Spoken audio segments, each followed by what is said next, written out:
Olá, boa tarde. Hoje nós iremos, começar com mais uma aula aí de biologia. Eu sou a professora Márcia, vou estar mediando aqui, fazendo a moderação com vocês aqui pelo chat e apresento a vocês a professora Daniela, de biologia, para começarmos a aula de hoje. Boa tarde, professora. Boa tarde, alunos, tudo bem? Hoje a gente temos uma aula super legal sobre células, né? Mas antes a gente tem que se preparar para essa aula, pegar o caderno para as anotações. O caderno do aluno também é muito importante, porque tem a ver com conteúdo, como sempre, né? Baseado no currículo. Presta atenção na aula, faz suas anotações. Caso você tenha alguma dúvida, você pode interagir pelo chat e também pode interagir depois com o seu professor, né? Ter um contato aí com o seu professor. O que é legal?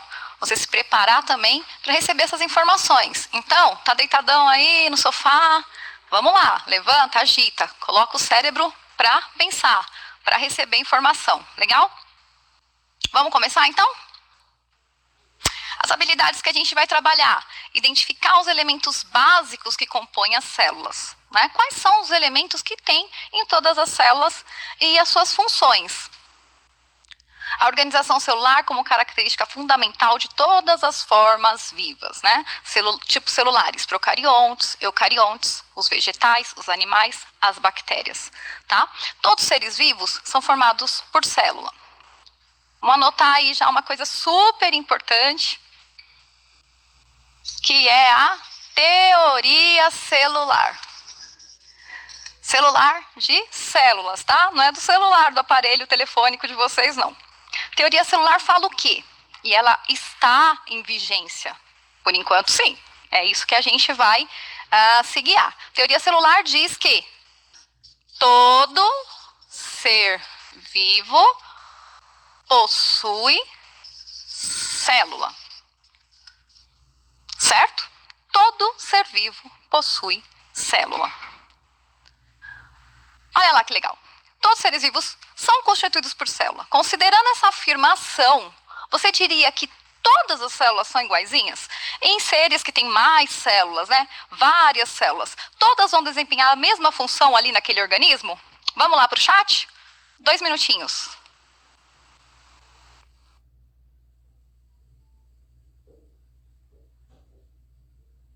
No chat, qual que é a sua informação? O que você acha? O que você pensa? 2 minutos para você responder, vai interagindo aí com a aula. Todas as células vão desempenhar a mesma função em organismos que têm várias células?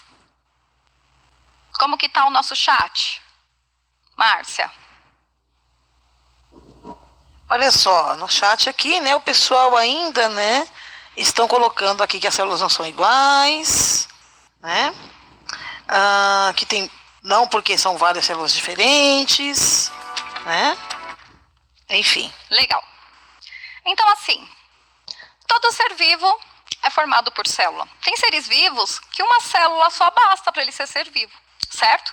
E tem seres vivos que possuem muitas células, que é o caso de nós, seres humanos, né? Temos várias células e elas, sim, têm suas funções. Então, as células, na hora das divisões, da formação desse ser vivo, desse organismo, ela vai se formar para aquela determinada função. Mas a gente vai falando isso conforme for passando a aula, tá? Vamos reconhecer, então, esses seres vivos, seus tipos celulares. A gente tem aí no slide bactéria, né? Temos os fungos, temos estômatos, são estruturas de vegetais, tá? E temos uma célula humana. Aí nesse slide azul é uma célula humana, tá? Legal. Todos esses seres vivos são iguais? Os tipos celulares deles são totalmente iguais? São idênticas as estruturas? Nananina, não. Então, vamos comparar aí. Bom, nas células, o que a gente tem de igual, então, nessas células? A gente tem a membrana plasmática, desenho básico aqui, tá? Tranquilo. A membrana plasmática, o citoplasma, vamos escrever MP, membrana plasmática. Citoplasma, isso aqui eu vou ter em todas as células. Então, seja a célula da bactéria, a célula dos vegetais, as nossas células, básico, tá? É o básico da célula aí. E aí eu tenho um outro componente, que é o núcleo. certo? Estão acompanhando? Legal, o núcleo também tem todas as células? Aí não, né? A gente já vai ver que esse núcleo a gente só tem nas células eucariontes, tá? Então, núcleo eu tenho nas células eucariontes. Exemplo de célula eucarionte aí na tela, célula vegetal eucarionte. Olha o núcleo lá, a parte rosa, redondinha, é o núcleo de uma célula. Dentro desse núcleo, a gente vai encontrar o quê? Material genético, DNA. Certo? Então, membrana plasmática e citoplasma eu tenho em todas. Núcleo eu tenho só nas eucariontes. Células vegetais, que é o exemplo que está aí na tela, e também na célula animal, tá? A gente já vai ver uma fotinha aí de uma célula animal daqui a pouquinho. Nas bactérias, muda um pouquinho, o núcleo não está lá. Não tem núcleo nas células das bactérias especificamente. Mas aí não tem DNA? Cadê o DNA dessa célula? Tem sim, tá lá.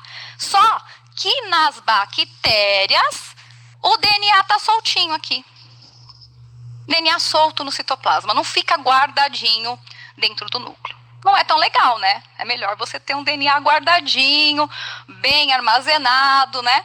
Para essas informações genéticas serem passadas para as próximas gerações. Certo? Mais uma coisa que a bactéria tem, flagelinho. Olha lá o desenho, que bonitinho. Olha lá o citoplasma, né, em azul, e o núcleo em vermelhinho dentro da célula. Guardadinho não, solto, disperso no citoplasma, tá? E aí aquele flagelo para a movimentação da bactéria. Tá ok? Então, procariontes. Tem DNA sim, só que não tem o núcleo. Certo? Tranquilo? Bora. Vamos ver essa situação problema aí. Durante uma conversa entre amigos da escola, surgiu como parte do assunto o fato das plantas respirarem. Mas as plantas não fazem fotossíntese? Sim, fazem, mas elas também respiram? Vamos ver. Um dos participantes afirmou que as plantas não respiram e que elas apenas realizam o processo de fotossíntese. Um outro integrante do grupo disse que as plantas respiram sim. E aí? As plantas respiram ou não respiram? Isso aí essa situação tem no caderno do aluno, hein? Quero saber. Vamos esperar mais um minutinho aí? Interagir no chat? O que vocês acham?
Então, gente, voltando aqui, né, com a interação do chat. Olha, professor, eles estão interagindo bem aqui, né?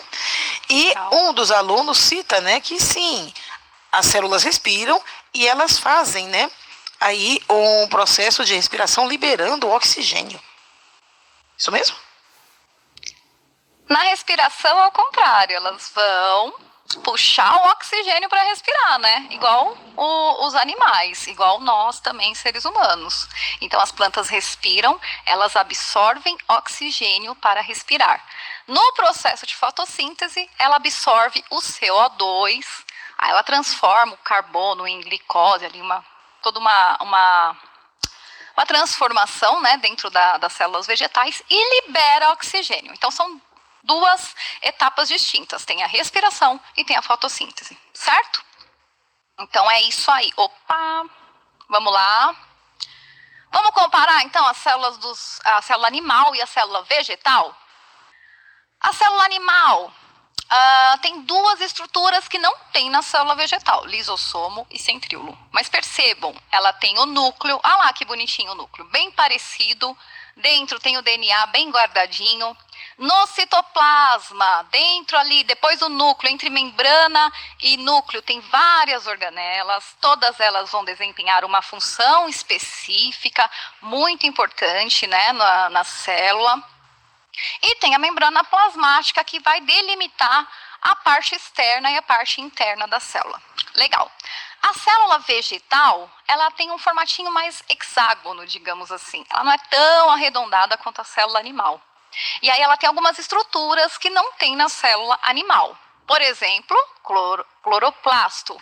Cloroplasto é uma organela super importante. Sempre lembrem disso. Quando vocês ficarem com dúvida, será que essa célula é animal ou vegetal? Dá uma olhadinha nas estruturas. Tem cloroplasto? É célula vegetal. Para que serve o cloroplasto nessa célula vegetal? Fazer a fotossíntese, né?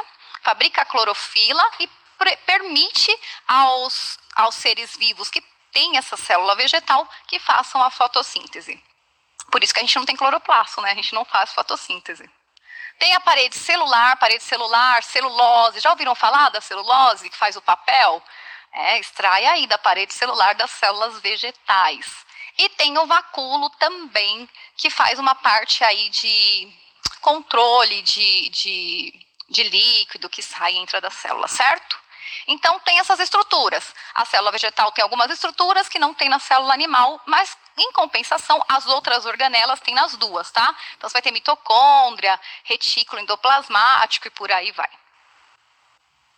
A tabelinha comparativa. Isso é muito importante. Isso é super importante que você tenha no seu caderno anotado. Faça uma tabela. Ajuda a estudar, ajuda a memorizar. Você vê qual a estrutura que tem a célula animal e na vegetal. Então, olha lá, membrana plasmática, núcleo, mitocôndria, complexo golgiense, ribossomos e retículo endoplasmático eu vou ter nas duas células. Então, você vai encontrar essas organelas nas duas células. Parede celular eu não tenho na célula animal, cloroplastos eu não tenho na célula animal e os vacúolos eu não tenho na célula animal. E o lisossomo e, deixa eu lembrar, qualquer outro, centríolo. Só tenho na célula animal, não tenho na célula vegetal. É legal fazer essa tabela para que você reconheça bem a morfologia das células e saiba, né, diferenciar uma célula da outra.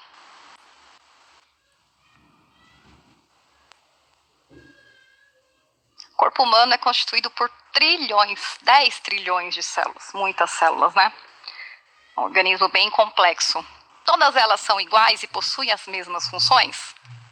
Todas as células aí do seu corpo vão fazer a mesma coisa?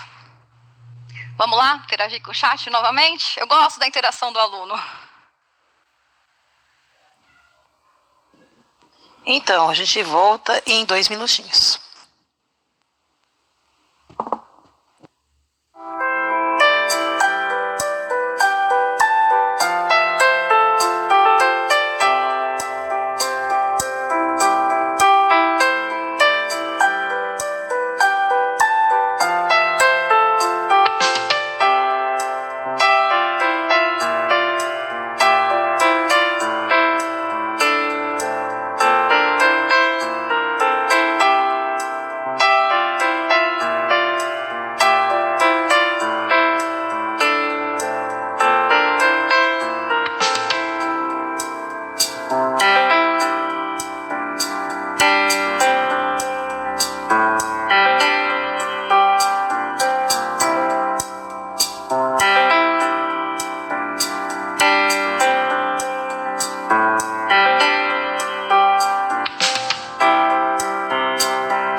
Então, voltando aqui, né, com a nossa interação no chat, tá?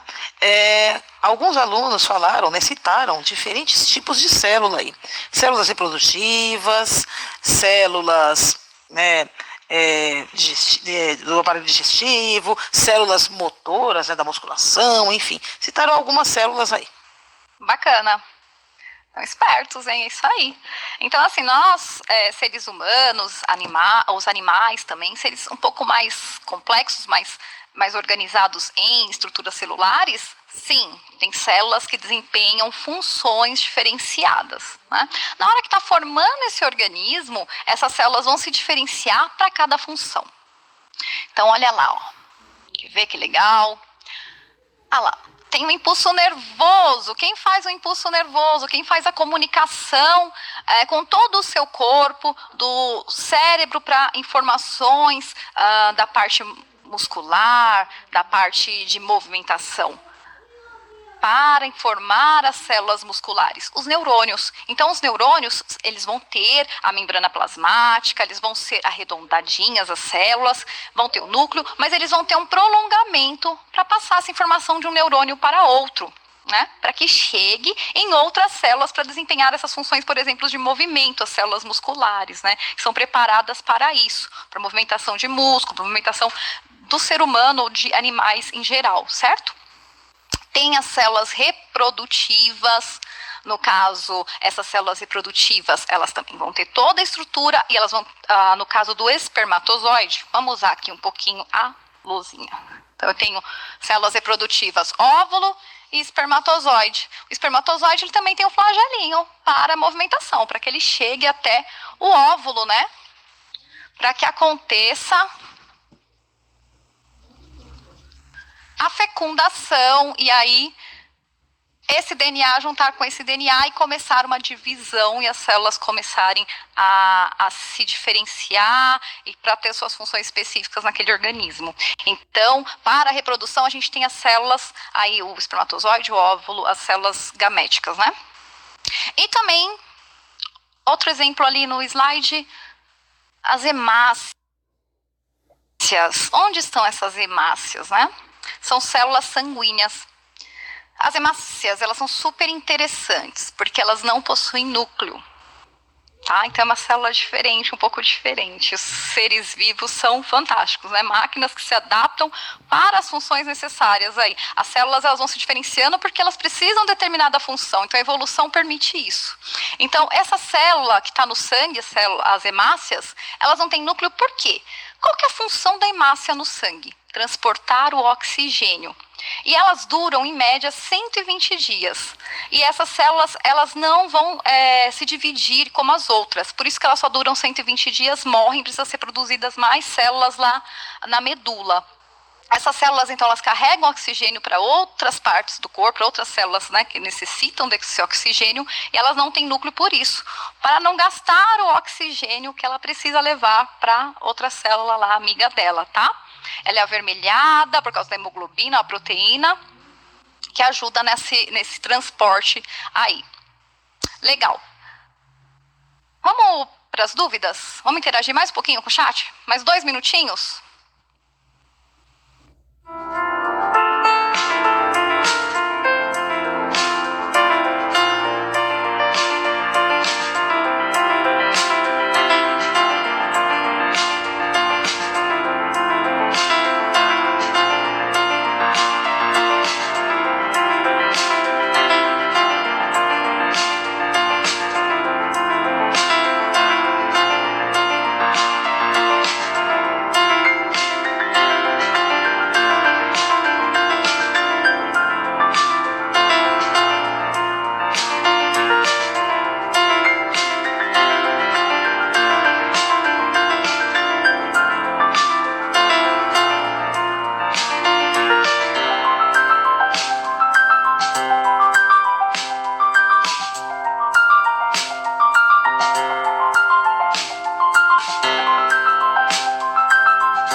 Então, gente, voltando aqui, né? Nós temos aqui várias perguntas, né? Uma das perguntas aqui interessantes, o Marcos, né? Ele pergunta como o Covid-19, né, afeta uma célula. E a Soraya pergunta se o vírus, né, seja o Covid ou outro vírus, é um tipo de célula. O Luiz aqui está pedindo para retomar a explicação dos impulsos nervosos, ok? Né? Então, são essas aí as principais dúvidas que surgiram aí na nossa interação, professora. Legal. Os impulsos nervosos eu passei um pouco por cima, porque não é muito o tema da aula, a gente só precisa entender que o impulso nervoso ele é feito pelo neurônio, que é uma célula que se especificou, né, que é específica do sistema nervoso para carregar impulsos nervosos, tá? Como ele ocorre, as sinapses, tudo aí seria um outro tema de aula, não dá para se aprofundar muito. Então vamos voltar aqui para o tema. O Covid, como que ele... o coronavírus, né? Como que ele infecta as células? Então vamos lá, eu vou responder também a outra pergunta, se o coronavírus é uma célula, um tipo de célula, né? Vamos voltar aqui, lembra que eu falei da teoria celular? Todo ser vivo possui célula. O vírus, ele é em uma discussão científica, mas no momento ele não é considerado um ser vivo. Tá? Ele tem algumas características de ser vivo, a gente tem algumas características que definem algo para ser um ser vivo, mas ele não tem a principal característica, que é o que exige no momento para ser considerado um ser vivo, que é a célula. O vírus, ele não possui célula. Ele precisa invadir uma célula para que ele consiga reproduzir e se manter. Então, por isso que o coronavírus, ele vai atacar as células do corpo. Ele vai invadir, é como se fosse um parasita. Ele precisa invadir aquela célula para que ele possa ter o ciclo dele, o ciclo viral. Mas ele não é um ser vivo, ele não é considerado um ser vivo porque ele não é uma célula. Então ele é feito do quê? Ele tem DNA ou RNA, sempre os vírus têm ou DNA ou RNA, e tem uma cápsula proteica que envolve isso, tá? Ele não vai ser todo estruturado como uma célula, janelas e tal, certo?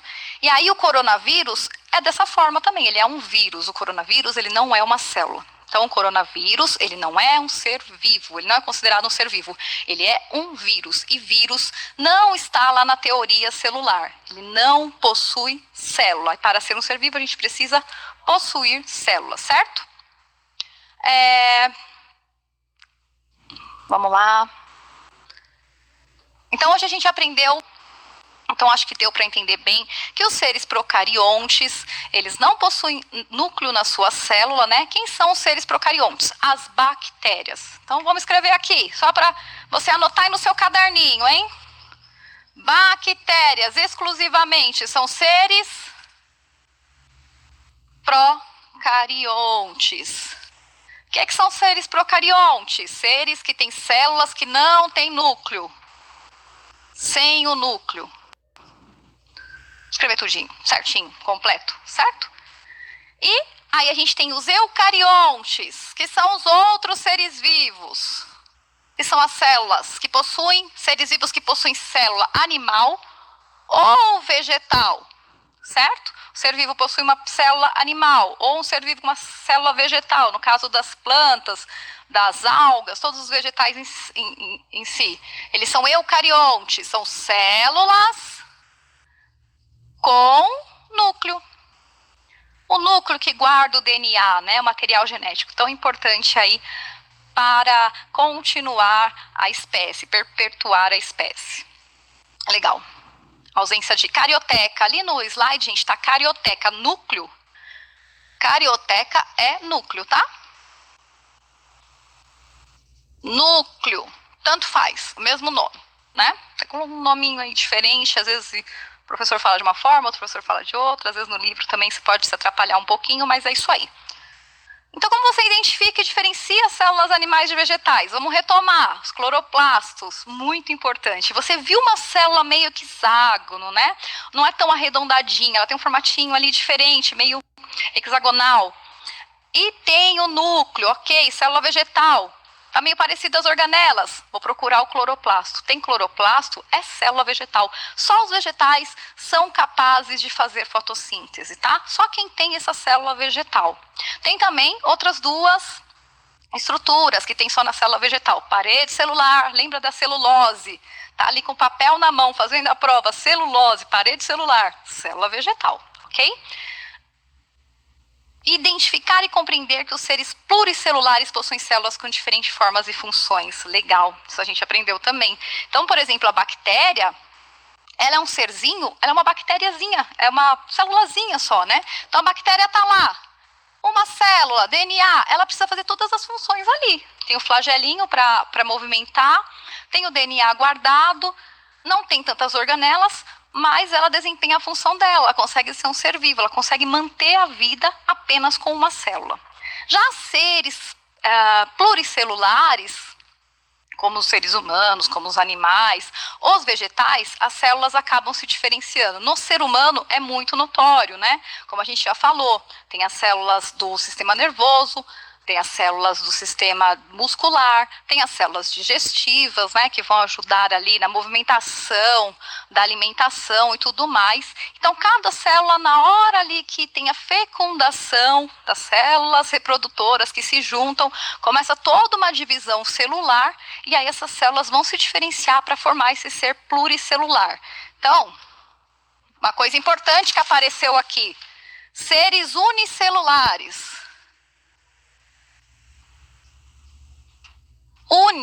Única célula, é um ser com apenas uma célula. Nossa, Pro, e é considerado um ser vivo? Sim, tem célula, é ser vivo. Tem uma célula, ou tem trilhões de células, é ser vivo, ok? E tem os pluricelulares. Em alguns livros, galera, pode ser também multicelulares. Pluri, de plural, né? Muitos. Duas ou mais células, tá? Então, tem 2 ou trilhões de células, vai ser considerado um ser pluricelular. Legal. Vamos ver se tem alguma dúvida, ainda ficou alguma dúvida no chat? Dá tempo, né? 1 minutinho aí para vocês, para a gente responder mais alguma dúvida ainda que surgiu nesse finalzinho de aula.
Voltando então com a interação do chat, muitas perguntas aqui, interessantíssimas, professora. Olha só.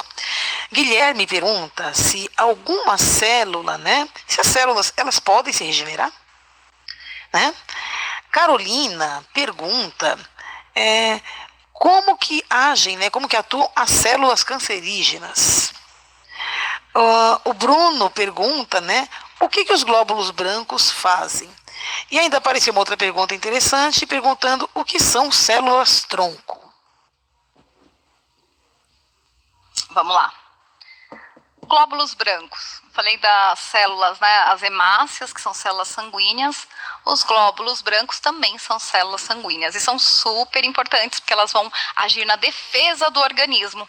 Então a gente chama esses glóbulos brancos de leucócitos. Então se você está doente, o que vai acontecer? Você teve uma febrezinha, né, não está muito bem. Você vai lá no hospital e eles pedem um examezinho de sangue. Quando você olha esse exame, o que está alterado? O que o médico vai olhar? Os glóbulos brancos. Por quê?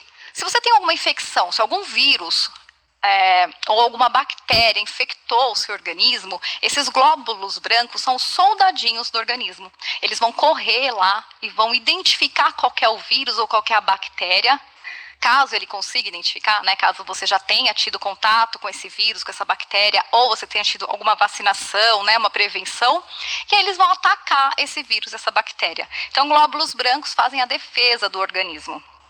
O câncer, como ele afeta a célula, é a divisão celular. Dá um problema aí na divisão celular, e aí, infelizmente, acontece esse câncer, não dá para se aprofundar muito hoje nesse tema, tá? E as células podem se regenerar. As células, elas se dividem, né? Elas vão se regenerando todo momento, porque elas são consideradas a menor estrutura viva, né? É uma estrutura de vida. Então, precisa, sim, estar regenerando, multiplicando essas células. Acho que é isso, né? É sim, é isso aí, né? Olha, muito obrigada pelo convite, professora. Muito obrigada aos alunos pela interação, tá? E ficamos por aqui. Tchau para vocês, até a próxima aula. Eu que agradeço o contato de vocês pelo chat, é muito importante para nós professores termos esse contato, essa interação de vocês, porque a gente sente muita falta, né, da sala de aula. Na sala de aula a gente fala com vocês, vocês respondem, levantam a mão, fazem um barulho, uma bagunça danada, pede silêncio, é uma loucura, é muito bom, a gente está acostumado com isso. Está muito acostumado assim no EAD, à distância, né? Eu sei que está sendo difícil para vocês, para nós também é difícil, então o chat ajuda muito. Então participem mesmo do chat, troquem informações, mandem as questões que vocês tiverem dúvidas, tá bom? Agradeço muito, obrigado mesmo pela aula, valeu, espero vocês numa próxima, espero que tenha solucionado todas as dúvidas. Tchau, tchau, gente!